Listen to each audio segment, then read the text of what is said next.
What's really good, my people? Welcome into No Catch Up Sports Talk via Chicago. I'm your host, Sean Little. Big Nick the Quick with me, Eli Caberon. NFL Bears Week 8 recap. They fall to the 49ers 33-22. We're going to jump right into it. Big Nick the Quick, we were talking a little bit offline. He was going into it, but let's start with you, Nick. We started the game okay. We looked solid to start the game. Fell off late. D was getting ate up all day. How did you feel about the game when it hit 3:30? Game was over. How did you feel about it when the final whistle went off?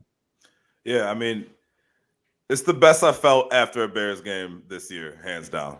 Right? Like, I think when you look at this year, we here. I know that the three of us knew pretty early on. Like, this is not a team that's looking to make a deep playoff run. Like, we don't have that kind of talent, right? Like, if you had any thoughts of the Bears coming on late, turning this thing around, all of a sudden becoming a threat, making some long run, and looking to become a contender, like, that's just not the case. I think we realized that pretty early on. So for me, this whole year, the number one thing that it needed to be about, the number one thing that they need to be focused on in Hallis Hall, the number one thing that they need to be talking about in meetings is development of Justin Fields. And I feel like yesterday was the first time since he's been put in there, since the season started, that it has been 100% about Justin Fields. Like, I don't give a shit about the wins and losses. I don't care what their record is at the end of the year.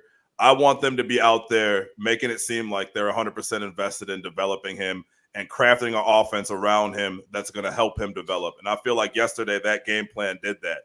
Whether it's the fact that it seemed like he seemed more comfortable running the ball. They ran more RPOs. They had more zone reads. On the touchdown to Jesse James, he's rolling to his left, escaping pressure, hitting a tight end. They're utilizing the tight ends, which is something they haven't been doing all year. You talk that about was a that. Dime. That was a dime yeah. Rolling to his left, right? Yeah. And obviously, the offensive line is what it is. Like, our offensive line is garbage. It's going to continue to be garbage, right? So we know that. Like, that's a fact. So the fact that it seems like the game plan yesterday seemed to prioritize getting around that, using Justin Fields' strengths, having him use his athleticism, having him roll out. It seems like they even told him last week, like, yo, be more comfortable running the ball. At one point in time in the broadcast, Greg Olsen said Justin Fields is his best check down. And it seems like that's what they told him during the week. If it wasn't there, he was on his feet. He was quick. He was decisive. He seemed comfortable. If I'm him, I'm walking in the building tomorrow with my head up high, again, regardless of the result, knowing that I had a game where I looked 100% comfortable and it looked like it could turn into something. The numbers are what it was. I think he only threw for 175 yards. He rushed for another 100. Obviously, he had that great SportsCenter highlight touchdown. But overall, just watching that game, that's the most comfortable that he's looked. And to me, that's the most comfortable the offense has looked all year long. That loss is 100% on the defense's inability to stop anybody. But as offensively goes, Justin Fields goes, again, man, it's funny. Nagy's not in the building for a week, and it seems like Fields is more empowered to be Justin Fields instead of trying to be what Matt Nagy's version of a quarterback is. Eli.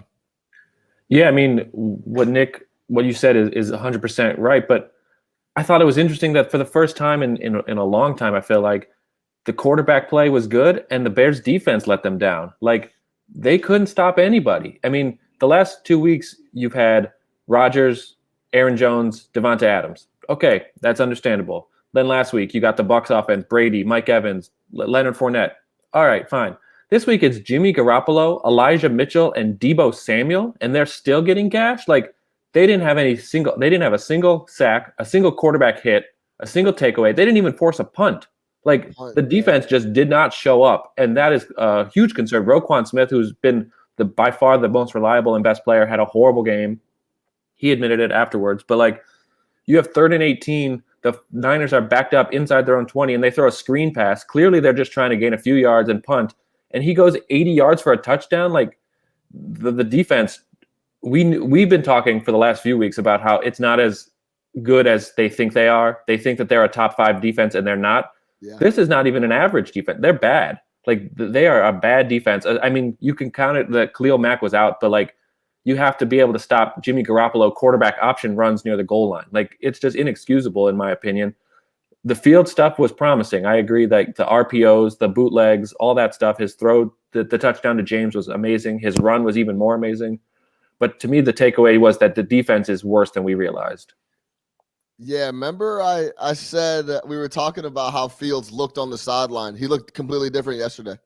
Like in every aspect, when they showed him, he just looked very confident, very comfortable. And like you said, Nick, I think it was almost like someone told him, "Hey, look, like be Justin Fields when shit's not going right." Like hey, be you. Exactly though. But that's kind of what it looked like. He wasn't overthinking stuff. He wasn't dropping back and just kind of looking lost. He was coming off reads and it wasn't there. He was just trying to make something happen. So yeah, it was almost like someone gave him the green light to do that. I don't know the details on that, but it did look like a light switch. We do know the details. It wasn't Matt Nagy. It's not even being funny. It wasn't Matt Nagy in his ear all week.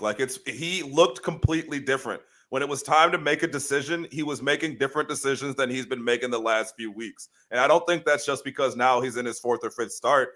I think that this week during practice, he had a different voice in his ear or whatever. The same coaches that have been around, but they don't have Nagy in their ear. Because at this point, we know Nagy's a dumbass. Like, we know that he's a dumbass. Like 100%. You can listen to him talk. You can listen to him ramble on in an interview, whatever it might be. So not having that in your ear all week and having a coach being like, hey, man, if it's not there, just be you. Just literally go out there and be you, man. If you don't need to sit back there and take the beating in the pocket. Like, you're faster, you're more athletic, like you're that guy. Just take it and run. Or if it's not, or take it, roll out and try to find somebody. Throw to the tight end. We'll give you some easier shit. And again, like the shit that he missed on, like, yeah, he missed some throws. He missed more than one throw, right? I caught with Sean, you and I were talking in that one that he missed in the third quarter. The tip ball over the middle, yeah. Yeah, 100%. And there was a few others like that. There were some times that he held on to the ball too long. He made some mistakes, but all that is correctable. The thing that he did that we haven't seen so far is just how comfortable he looked. And we saw him be Justin Fields. Like, we saw him. It's easy to see why you drafted him now. Like, I get it, man. The defense is trash, but we knew that. The line is trash, but we knew that. But man, look at positive Nick. There's positivity Nick there. Well, because what are we gonna do, man? Like, even if they would have, here's the thing, man. Like, we know the deal with this year. Let's not pretend to come in here and be like, oh, this sucks, that sucks. Like, yeah, all that shit sucks. They need a roster overhaul. They are at a talent deficiency. That is a fact, especially on the offensive line and the defensive line, and apparently the secondary as well. No, the secondary is completely torn up. Yeah. So we are at a talent deficiency. There's nothing we can do about that in season. All we can worry about in season right now is developing this quarterback. I don't give a damn about anything else. Yes, the defense was brutal yesterday. Awful. No adjustments from Desai.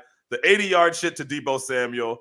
Eli, you kind of disrespected Deebo Samuel by putting him in there with Jimmy Garoppolo and the running back. Debo's a beast. Debo's nice. Yeah, Debo's a beast. He's not supposed to take 80-yard screen passes. Absolutely not. Yeah. Absolutely not. They were getting blocked by everybody. There was no passion in there. Like, the defense was terrible. That absolutely needs to be addressed. But man, we come in here every week and talk about the shit show that we just watched on offense the day before.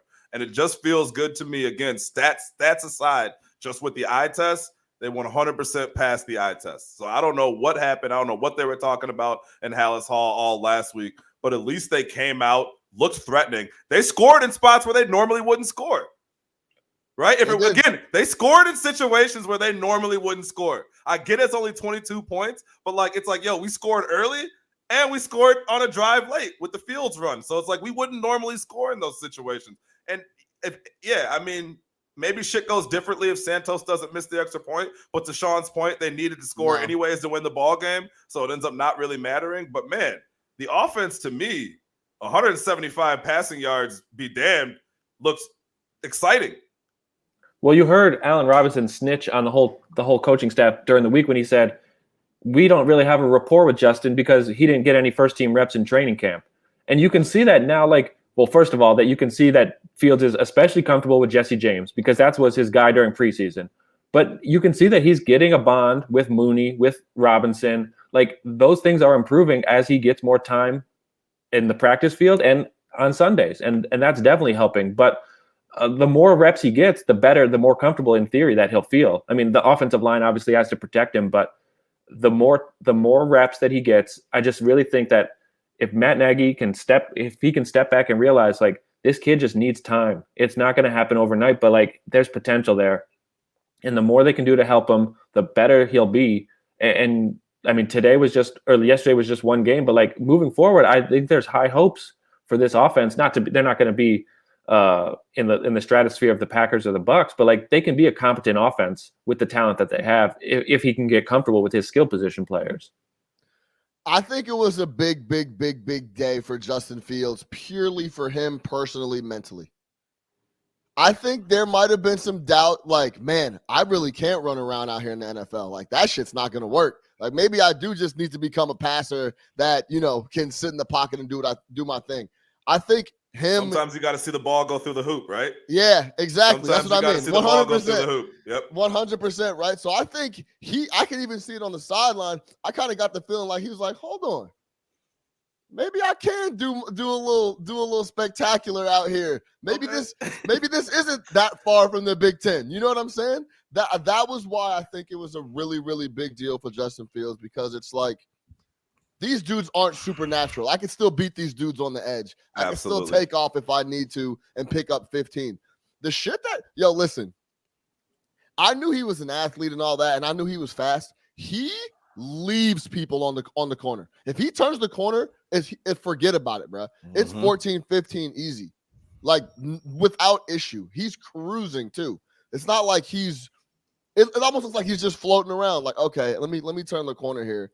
It's very impressive, and I think, like I said, I think it was a big thing for him mentally to say, like, yo, I can actually do this. Just like you said, Nick, I got to see the ball go through the hoop. Got to see the ball go through the hoop. Yeah, Eli, let me come to you here on this. So for the defense, is it 50-50 Desai and the talent, or do we just not have any talent on D? Did our D all of a sudden just get old? I know we lost Eddie Jackson early in the game, and I know we killed Eddie Jackson, but on our roster. Wait, did anybody know he was the second leading tackler for the Bears? Yeah, that's embarrassing. When they said that yesterday, I was like, really? Well, listen, we've been getting there's always someone 10, 12 yards downfield. I know, with the amount of tackles he missed, though, it's like, wow. Yeah, so I know we kill him, but he's still one of our better players. I don't know if that means he's a good player, but he's still one of our better players on the roster. Eli, do you think it's more of just a roster thing, or is it a scheme thing as well with Desai? I think it was definitely a combination of both. You saw, especially in the middle of the game, I noticed they were going after Danny Trevathan, who has been a step slow for a couple years now, and now is multiple steps slow. He knows the scheme, but that doesn't, being in the right place at the right time doesn't make you faster, and that was exposed. But I think Desai is still learning on the job, but without Khalil Mack, Hicks is banged up, Eddie Jackson went out, like they're just at a talent deficiency, and then you throw in like the scheme is just not fit with what they have. Like they need pressure off the edge, and with Khalil Mack not in the game, and he was inefficient the few weeks previous because of this injury, like unless they have those edge rushers coming off, it's not going to do anything because the secondary is just not good enough to contain those receivers. So yeah, I think the blame's passed around to both sides. Yeah. It was really disheartening to see Jimmy Garoppolo very comfortable coming off the edge and running the football. Extremely comfortable. He did it twice. Extremely comfortable. It was extremely uncomfortable to see how comfortable he was rushing the football. That play near the goal line where they put the man in motion and clearly like the timing was off. If that was the Bears, that would have been a loss of 7. And for them, they just recover and score a touchdown. Like it's. Yeah, and I thought Olsen was great yesterday, but he explained that play where he was essentially, he had to wave him off because something wasn't right, and then he just ended up taking himself, was awesome. But dude, and also on third down, like I know you talked about the 3rd and 18, like just on third down in general, they were getting whatever they wanted on third down. 20. It was 3rd and 20 by the way. 3rd and 20, whatever. But it could be third. It could be 3rd and anything, and they were getting whatever they wanted. Like they made Kyle Shanahan look like the most brilliant play caller in the history of the NFL. Like the defense was awful. Kendall Vildor getting beat by was that Samuel on the long one? Not the screen pass, but there was a long bomb. I think that was Ayuk. Yeah, that was Ayuk. Yeah, Ayuk, Sun Devil. He's the Sun Devil. He's a Sun Devil, Jerry. But So I mean, it's just breakdowns all over the place. So I think it was definitely on both. It's a talent issue and it's a coordinator issue. I do want to give a shout out to Khalil Herbert though. Again, forget the numbers. Like I know it was only 3 yards a carry, but that boy can run. He's a warrior. He runs forward. He makes his little one cut, and he gets 5, 6, 7 yards every rip. It seems like. So. Yeah, I feel great about him and David Montgomery. Yeah, we don't need Tariq. It's funny they showed Tariq Cohen talk about his ACL injury, and then he starts TikTok dancing on the sideline. Yeah. Did y'all see that? Yeah, no, I didn't see he's him recovering. Yeah, they go. He's recovering from an ACL injury, and right as they say that, he does a TikTok dance, and then also like, well, it's glad to see he's in good spirits. They cut to him. He was on the sideline wearing it's like an orange jumper. Yeah. But yeah, listen, there's a lot of. I tweeted before the game how bad the offense was. We were 8 of 16 on third down. We're the worst third down team in the league. Our offense is the worst in the league. 8 of 16 is not bad, but like no, that's what I'm saying. So like for us to be the worst third down team in the league, we went 8 of 16 on third down, 324 total yards of offense, still below 5 yards per play, which is not ideal. But the D. You know what? Like to go all the way back like 3-4 years ago of us talking and doing this shit, we knew the window with the D. That's why we were so upset with the Trubisky thing. It's like, man, this is the D that can win the Super Bowl, but we don't have a quarterback. Like we don't have anything on offense. Like this is the issue. Now we're starting to come on the tail end of the D. Trevathan's a step slow, like you said. Mack is hurt. Hicks is getting older. Eddie Jackson isn't the guy we thought he was. We lose a corner.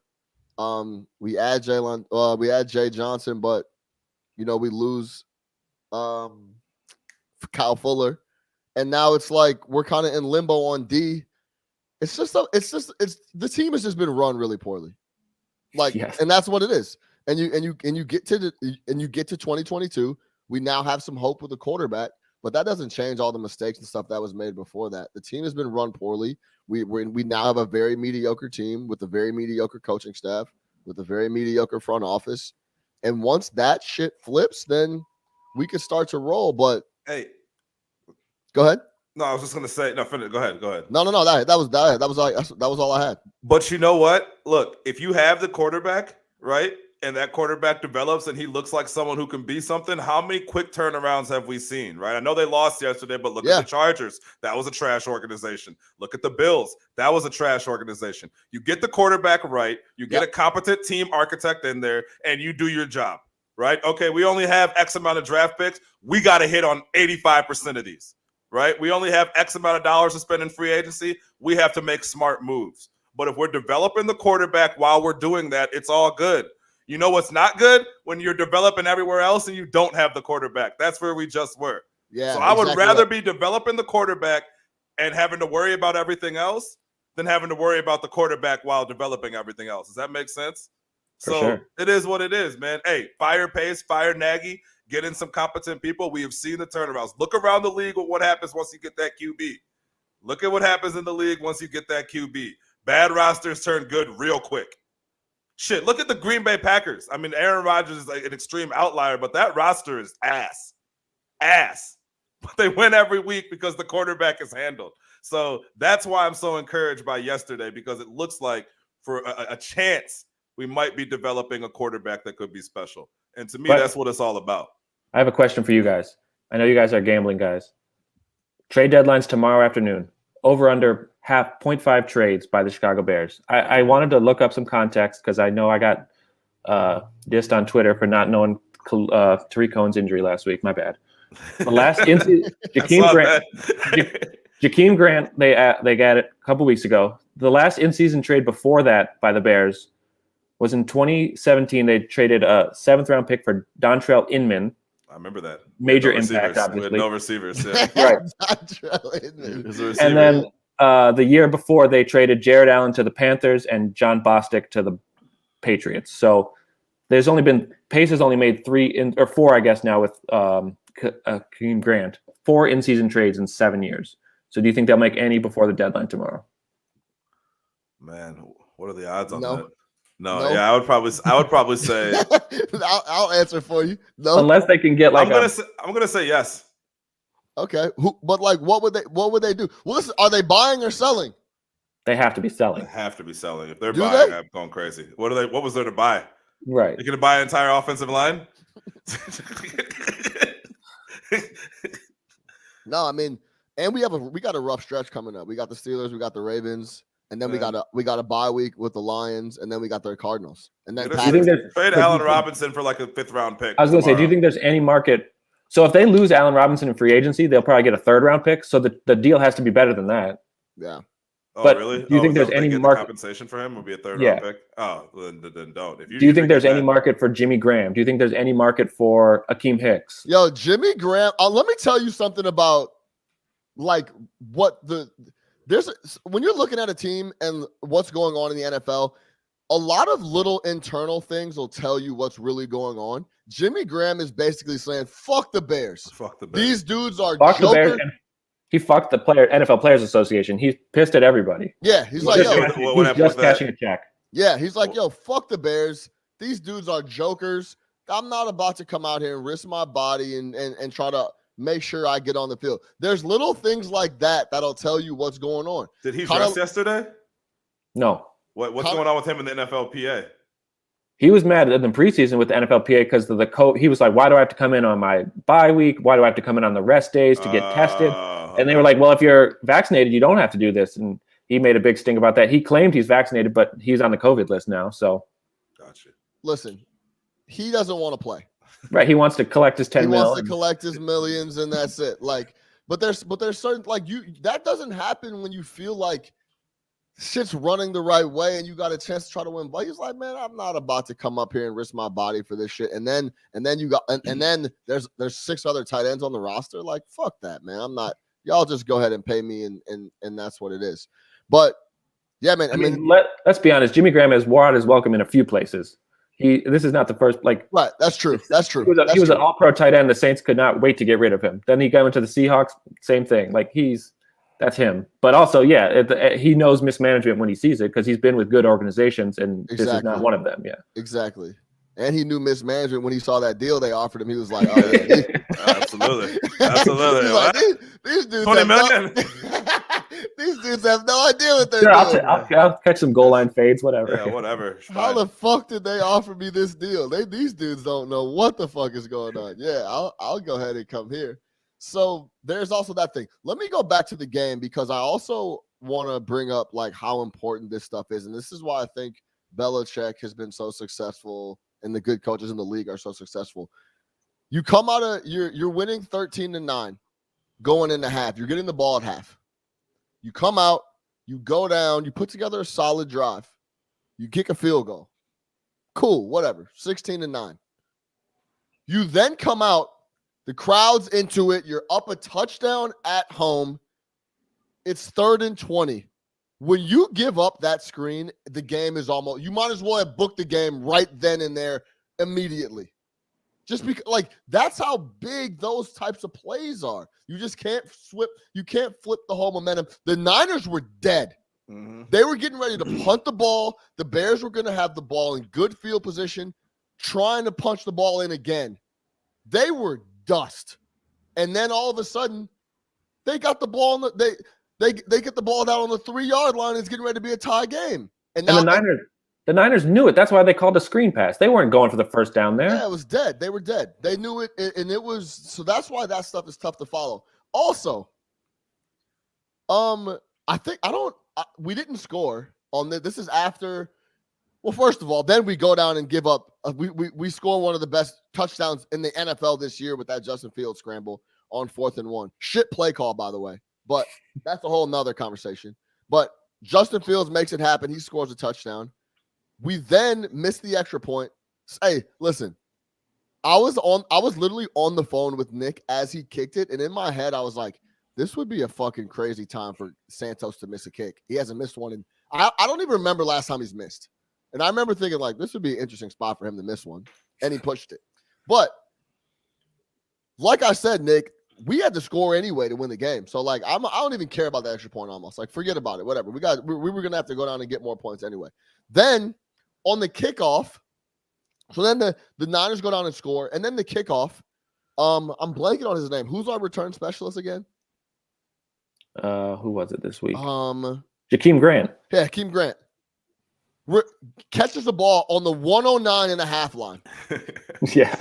I mean, he's almost in the first fucking row of he's standing by the goalpost, basically. catches the ball and brings it out.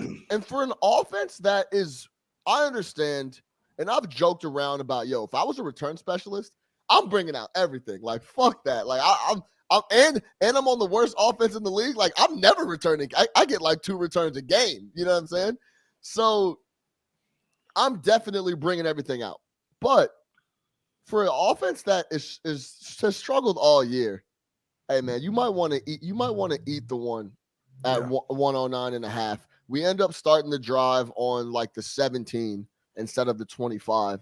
And I know that doesn't sound like a big deal, but man, that 8 yards are hard to come by when you're trying to move the rock with a young quarterback and young offenses. So those 2 plays I thought were bigger than they looked. Obviously, the 3rd and 20 was massive, but little stuff like that of bringing a kick out from 109.5 and trying to make a play, I get it, but it's just those type of things are tough.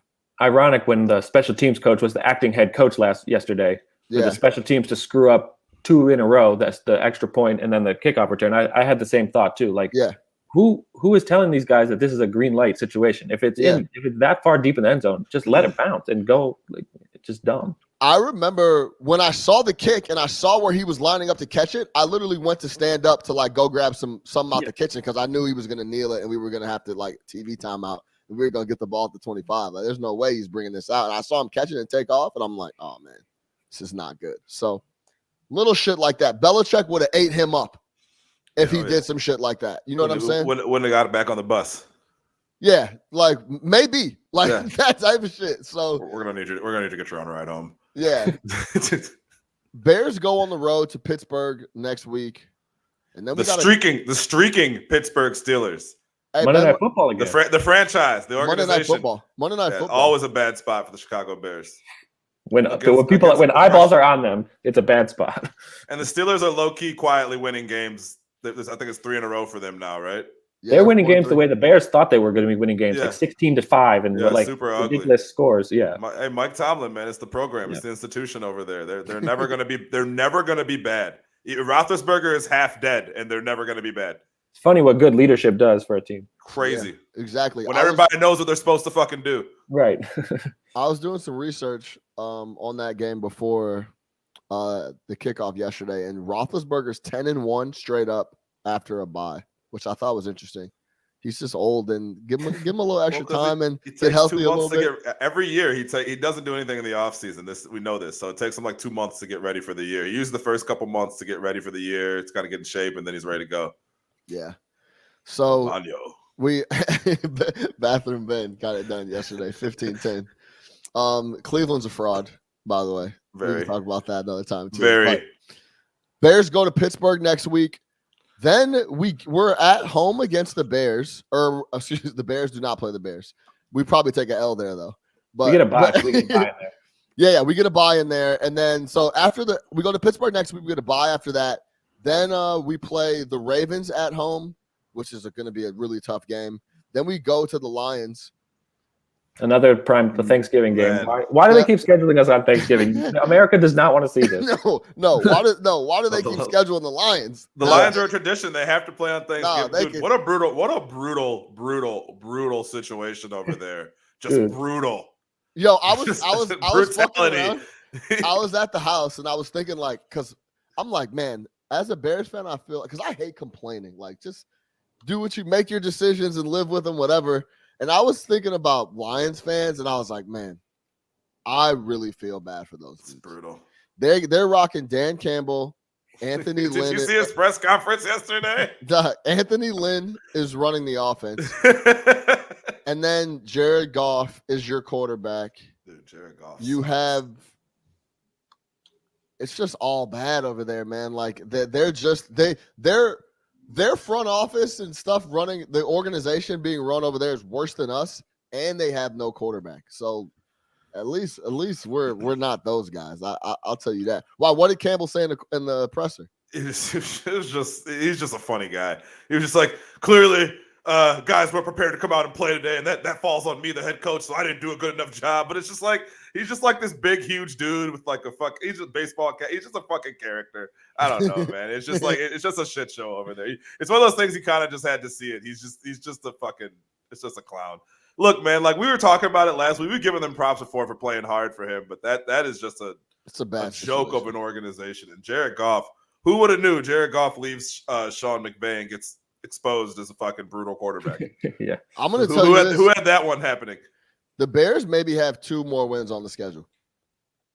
Listen to the rest of the schedule. We got at Pittsburgh, home against the Ravens, at the Lions, home against the Cardinals. Then we go to Lambeau. Then we play the Vikings. Then we have to go to Seattle. Then we play the Giants, and then we go to Minnesota. There's maybe 2 wins on that. Do we have our first round pick next year? No, we don't. The Giants have it. Oh, well. So that well, listen. This year is a development year. Next year is a so wash. We're giving the Giants a quarterback. Oh, there's no good quarterbacks coming out, but we're giving the Giants a quarterback. We got 2 years, man. We got 2 more years of nonsense. Danny Dimes, baby. Danny Dimes. They play tonight. Do they? Yeah, they got Mahomes. Shout out Mike White also. Yo. Shout out Mike White. My man was balling. 400 yards off the street. I took the Bengals in my eliminator pool. Whoops. Mike White. A lot of people did. Yeah, Mike White. Shout out Trevor Simeon. Yeah, Northwestern. It was backup weekend. Gino. Yeah. Go Gino Cats. had a good game. Gino had a good game. Yeah, I feel awful for Jameis. Jags are. Oh, yeah. That's it's really bad because he didn't get any money, man. Yeah, and he was lined up to get paid. He was lined up. Yeah. He still might get a little bread. He was playing solid, so we'll see. All right, guys. He's already got the LASIK taken care of. So. Yeah. We'll leave it there. Hey, but another example of the D playing really bad. Like, hey, listen, I understand that it was the Tampa Bay Buccaneers at home, but we got murdered. Yeah. In that first half, like it was we were getting destroyed, gashed all over the place, and then we show up at home. I can't remember the last time we didn't force a punt. I don't have that stat anywhere, but for us to not force a punt at home, I would love to see when the last time we didn't force a punt at home was. That shit has to be a long ass time ago. So against a really good offense, we're giving up 50 yesterday. Yeah. Right. You know what I mean? Like it was that bad. Easily. Like 33-22 is not the true score of that game with how bad our defense played. Yeah, it was that bad. I would love to. I'm gonna scrape around see if I can find that. Last time the Bears. I feel like that happened in Trestman years, but I can't remember exactly. Yeah, maybe, but one. Either a turnover or a punt. I feel like it happened one game, but I'm trying to remember which one it was. Yeah. So, all right, guys, we'll leave it there. For Eli Caberon, for Big Nick the Quick, I'm your host, Sean Little. Make sure you subscribe, man, everywhere, YouTube, iTunes. You know the deal. We're here every week breaking down the Bears game Monday morning. Lock in with us. No Catch Up Sports Talk via Chicago. We're out of here. Bear down, man.